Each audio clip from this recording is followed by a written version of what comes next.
மணமும் இணையும் தீபம் விளக்கேற்றும் எண்ணெய் ஒரு தெய்வீக அனுபவம். ஜவ்வாது, சாம்பிராணி மற்றும் பிளாசம் மணங்களில்.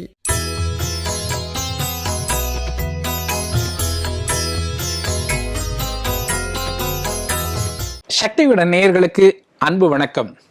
இது தீபம் லேம்ப் ஆயில் வழங்கும் சக்தி விகடனின் ஜோதிட சங்கமம் ஆங்கில புத்தாண்டு பலன்கள் 2026. இந்த 2026ஆம் ஆண்டு 12 ராசிகளுக்கும் எப்படிப்பட்ட பலன்களை எல்லாம் கொடுக்க போகுது, அப்படிப்பட்ட தகவல்களை நமக்கு கொடுக்கறதுக்காக நம்ம ஸ்டுடியோவுக்கு 3 ஜோதிட வல்லுநர்கள் வந்திருக்காங்க. அவங்க எல்லாரையும் முதல்ல வரவேற்போம். எல்லாருக்கும் வணக்கம். இப்போ நம்ம பார்க்க போறது மகர ராசிக்கான பலன்கள். கார்த்திகேயன் சார், உங்ககிட்டயே நான் தொடங்குறேன். நான் மகர ராசிக்கு 7.5 சனி முடிஞ்சிருச்சுன்னு சொல்றாங்க. ஆனா அவங்களுக்கு அந்த மாதிரி எந்த விதமான எஃபெக்ட்டுமே எங்களுக்கு தெரியலைங்க. நீங்க தான் சொல்லிடுறீங்க மாறிடுச்சுன்னு.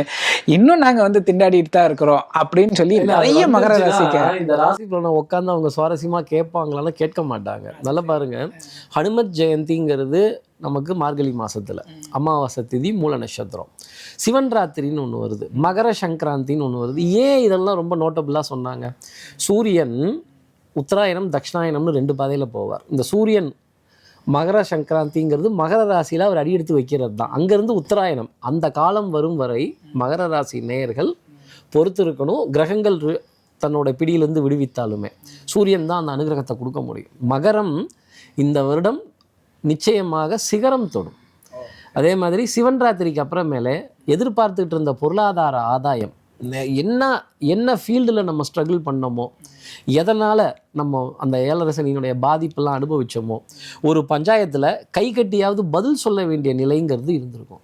ஐயா, நான் எதுவுமே தப்பு பண்ணலைங்க, ஆனால் என் பேரில் எல்லாம் நோட்டீஸ் நீட்டிட்டாங்க, என் பேரில் பிராது கொடுத்துட்டாங்க, என்னை குற்றவாளின்னு சொல்லிட்டாங்க. செய்யாத குற்றத்துக்கு உங்களை தண்டிக்கிறவர் தான் சனி பகவான். செய்யாத குற்றத்தை அனுபவிச்சுட்டீங்க. அடுத்து சிவன் ராத்திரிக்கு அப்புறமேலே, அதனால தான் அதை சிவன் ராத்திரி அப்படின்னு சொன்னாங்க. அந்த சிவன் ராத்திரிக்கு அப்புறமேலே மிகப்பெரிய ஒப்பந்தம் கையெழுத்தாகும். ஆச்சரியமாக இருக்கும். கம்பேக் அப்படிங்கிறது இருக்கும். கம்பேக் அப்படிங்கிறது மகர ராசிக்காக இருக்கும். மகர சங்கராந்திக்கு அப்புறமேலே தேதி கன்ஃபார்ம் ஆகும். ஆச்சரியமாக பார்க்கலாம் ஜோதிடத்தை. ஜோதிட கூற்றுகள் நம்மை கண்டிப்பாக ஏமாத்தாது. அதே மாதிரி குருவினுடைய பார்வை நேரடியாக வரப்போகுது. குரு பார்வை கோடி நன்மை தரும். நிதர்சனமான பார்வை. இன்னைக்கு சனி பார்க்குது, சுக்கிரன் பார்க்குது, கேது பார்க்குது, பாக்கி கிரகங்கள் செவ்வாய் பார்க்குது. குருவுக்குத்தான் முக்கியமான நிதர்சனமான பார்வை பலம். அதுக்கு அடுத்து தான் பாக்கி இருக்க கிரகங்களுடைய பார்வை ஜோதிடத்தில் சொல்லப்பட்டது. அப்பேற்பட்ட குரு உச்சம் பெற்ற நிலையில் உங்களை பார்க்க போகிறார். சாதாரணமான நிலையில் இல்லை.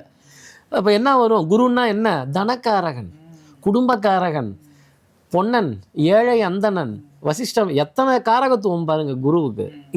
இந்த காரகத்துவம் பூரா உங்களுக்கு சக்ஸஸ் ஆக போகுது அப்படிங்கிறது தான் அதனுடைய அமைப்பு. கண்டிப்பாக டாப் 3 ரோசஸ் அப்படிங்கிற லிஸ்ட்டில் இருப்பீங்க. கடல் கடந்த பிரயாணங்கள், கடல் கடந்த வர்த்தகங்கள், கடல் கடந்த வாணிபங்கள், எண்ணிய எண்ணம் ஈடேறும்.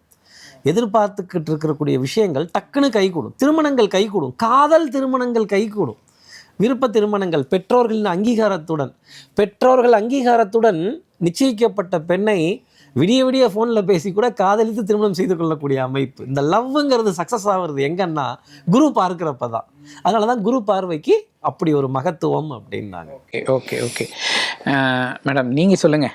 மகர ராசிக்காரர்கள் நிறைய பேருக்கு சின்ன ஆரோக்கிய குறைபாடுகள் தொடர்ந்து அவங்களுக்கெல்லாம் இருந்துக்கிட்டே இருக்குது.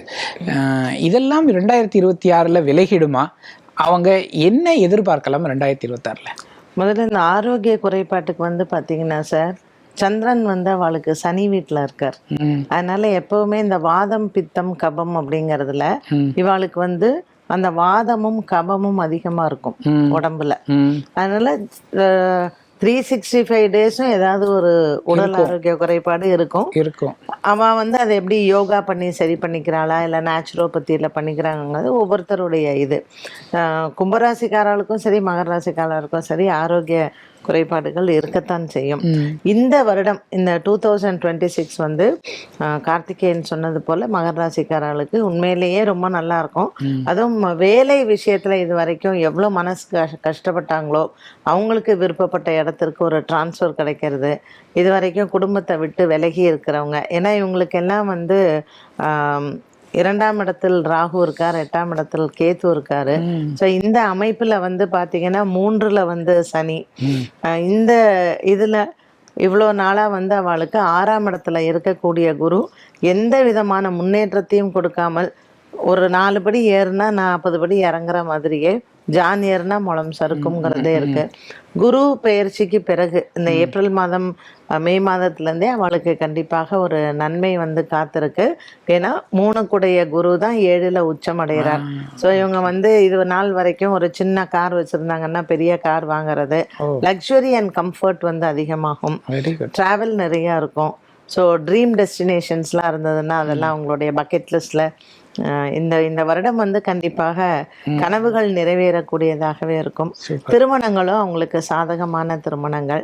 இதுவரைக்கும் குழந்தை பாக்கியம் இல்லாதவாளுக்கும் குழந்தை பாக்கியம், கண்டிப்பாக வீடு வாங்கக்கூடிய யோகமும் இருக்கும். அதாவது இந்த வீட்டில் நான் இருக்கேன், இது எனக்கு நல்ல ராசியாக இருக்குது, இதை வாங்கலாமா அப்படின்னா அந்த வீடை வாங்கக்கூடிய அமைப்பும் அவங்களுக்கு குரு பகவான் கொடுத்துருவார். ஏன்னா 3 குடையவன் 12 குடையவன். அதனால கண்டிப்பா ஒரு சுப விரயத்தை கொடுக்காமல் போக மாட்டார். குடும்பத்துல கண்டிப்பாக சுப விரயம்ங்கிறது அவங்க எழுதி வச்சுக்கலாம் கன்ஃபார்ம்டா. Okay okay okay, super super. மகர ராசிக்கு ரொம்ப அற்புதமாக நீங்க சொல்லியிருக்கீங்க. பஞ்சநாதன் சார், நீங்க சொல்லுங்க, மகர ராசிக்காரர்களுக்கு இது நடந்தே தீரும், நம்ம தம்புனையில் வைக்கிற மாதிரி ஒன்று சொல்லுங்க. மகர ராசிக்காரர்களுக்கு இந்த ஆண்டு கல்யாணம் நடந்தே தீரும், இந்த ஆண்டு நல்ல வேலை கிடைத்தே தீரும், நிறைய நல்ல விஷயங்கள் இருக்கு. பல பேருக்கு ஃபாரின் போகிற யோகம் கிடைக்கும். இதில் என்ன ஒரு விஷயம் இருக்குன்னா, குரு பகவான் இப்போ 6ஆம் இடத்துல இருக்கார். இப்போ நம்ம சொல்றதெல்லாம் 7ஆம் இடத்துக்கு குரு பகவான் போனப்புறம் நல்ல விஷயங்கள் கூடி வரப்போகிறது.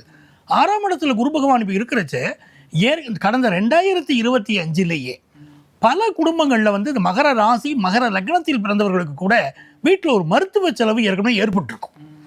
தந்தைக்கு உடம்பு சரியில்லை, ஏன்னா 8ல் கேது வேற உட்கார்ந்துருக்காரு, இந்த மாதிரியான ப்ராப்ளங்களோ வேற ஏதோ மெடிக்கல் செலவோ ஏற்பட்டிருக்கும். இப்போ இந்த வருஷம் எப்படி இருக்க போகிறது அப்படின்னு பார்த்தீங்கன்னா, குரு பகவான் 7ஆம் இடத்திற்கு வந்த பிறகு நிறைய உயர்வுகள் இருக்கு. 6ல் குரு இருக்கும்போது கொஞ்சம் ஹெல்த்தை பார்க்கணும், ஹெல்த் சம்மந்தப்பட்ட செலவுகள் இருக்கும். வயிறுல வந்து ஃபேட்டி லீவருங்கிறோமே, அதெல்லாம் பல மகர ராசிக்காரங்களுக்கு இப்போ இருக்கும். 7க்குடைய சந்திரன் 5ல் உட்கார்ந்து வருஷம் ஆரம்பிக்கிறதுனால மனதிற்கு விரும்பிய ஒரு வாழ்க்கை, ஒரு ஆசையாக இவங்க விரும்பின வாழ்க்கை அது அமையக்கூடிய யோகம் உண்டு. நல்ல புத்திரபாக்கியம் அமையக்கூடிய யோகம் உண்டு. அதெல்லாம் சிறப்பாக இருக்கு. 2ஆம் இடத்துல இருக்கக்கூடிய ராகு நமக்கு ஒரு உண்மையை உணர்த்துறார்.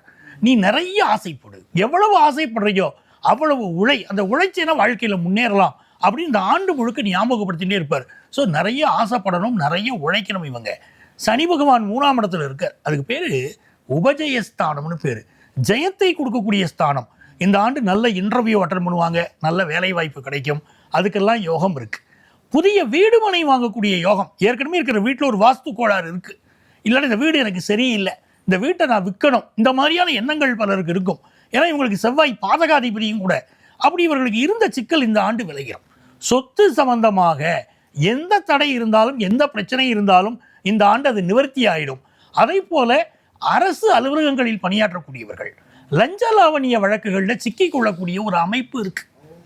சூரியனும் 12ல் மறைச்சிட்டார், கேதுவும் சூரியனுடைய வீட்டில் உட்கார்ந்துருக்காரு. அப்போ லஞ்ச லாவணிய வழக்குகளில் சிக்கிக்கொள்ளக்கூடிய அமைப்பு உண்டு. அதில் வந்து இவங்க ரொம்ப எச்சரிக்கையாக இருக்கணும். அரசுக்கு செலுத்த வேண்டிய வரி இருக்கு பாருங்க, அது ஜிஎஸ்டி கட்டுறது, இன்கம் டேக்ஸ் கட்டுறது, அதில் இவர்கள் முறையாக செலுத்தி விட்டால் இவர்களுக்கு நன்மை வரும். இந்த ஆண்டு நல்ல வேலை கிடைக்கும், பிஸ்னஸில் அதிக இன்வெஸ்ட் பண்ணுவாங்க, ப்ரமோஷன் கிடைக்கும், எதிர்பார்க்கிற டிரான்ஸ்ஃபர் கிடைக்கும். இதெல்லாம் ரொம்ப நல்ல விஷயமா இவாளுக்கு இருக்கு. சிறப்பு சிறப்பு சிறப்பு. அதாவது 3 பேரும் சொன்னதை வச்சு பார்த்தா நிறைய நற்பலன்கள் இருக்குது. சில விஷயங்கள்ல அவங்க கவனமாக இருக்கணும் அப்படிங்கிறத நான் புரிஞ்சுக்கிறேன். உங்கள்கிட்ட இருந்தே தொடங்குறேன். மதிப்பெண்கள் சார்? 85 மதிப்பெண்கள். அட்டகாசமாக இருக்குது, சொல்லுங்கள் சார். 85 மதிப்பெண்கள். சூப்பர். நீங்கள்? 90. 85 85 90. நான் நினைக்கிறேன் இது பின்னாடி போக போக மார்க் கூடிக்கிட்டே போகுதுன்னு நினைக்கிறேன். சூப்பரா இருக்கு. Very good. இருக்குல்ல கும்பமும் பண்ணிக்கலாம், அதுல சரி பண்ணிடுவீங்க, பேலன்ஸ் பண்ணிடுவீங்க. Okay okay. மகர ராசிக்காரர்களுக்கு வரக்கூடிய 2026ஆம் ஆண்டு அற்புதமான ஆண்டாக அமைவதற்கு இறைவன்கிட்ட பிரார்த்தனை செய்கிறோம். இது தீபம் லேம்ப் ஆயில் வழங்கும் சக்தி விகடனின் ஜோதிட சங்கமும் ஆங்கில புத்தாண்டு பலன்கள் 2026. தீபம் லேம்ப் ஆயில் ஒரு தெய்வீக அனுபவம். ஒளியும் மனமும் இணையும் தீபம் விளக்கேற்றும் எண்ணெய் ஒரு தெய்வீக அனுபவம். ஜவ்வாது, சாம்பிராணி மற்றும் பிளாசம் மனங்களில்.